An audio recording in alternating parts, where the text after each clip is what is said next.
The Nationals leader Barnaby Joyce has defended his colleague Matt Canavan, who's been forced to resign from cabinet amid questions over his citizenship. The Queensland senator recently discovered he's a dual Italian citizen, but insists it was acquired without his knowledge or his consent. Here's political reporter Jane Norman.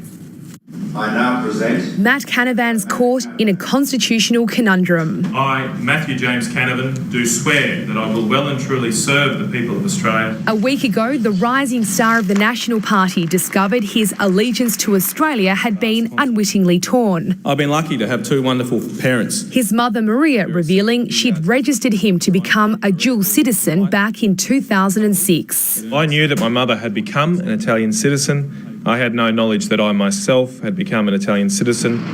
He says he never signed any forms nor met any consular officials. But according to the Italian government, he is a citizen, and as such, he's technically ineligible to be an Australian senator. I will stand aside until the matter is finally resolved and resign as the Minister for Resources and Northern Australia. His leader, close friend and political mentor is standing by him. Morning, guys. How are you? Matthew Canavan is a person of exemplary character. He's also the third senator in as many weeks to fall foul of the Constitution, prompting colleagues to double-check their own circumstances. I certainly checked with my parents overnight as to whether they'd put in any application forms that I may not be aware of.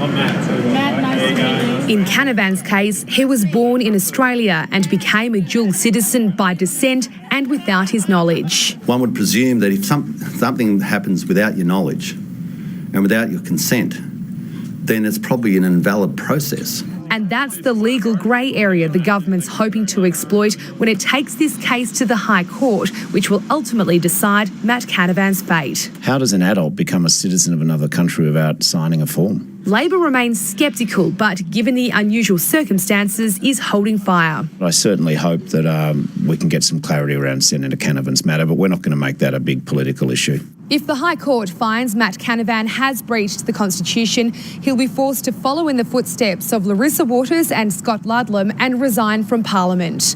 While the three cases have prompted renewed interest in the nation's founding document, any change would require a referendum. And at this stage, neither major party appears to have the appetite for that. Jane Norman, ABC News, Canberra.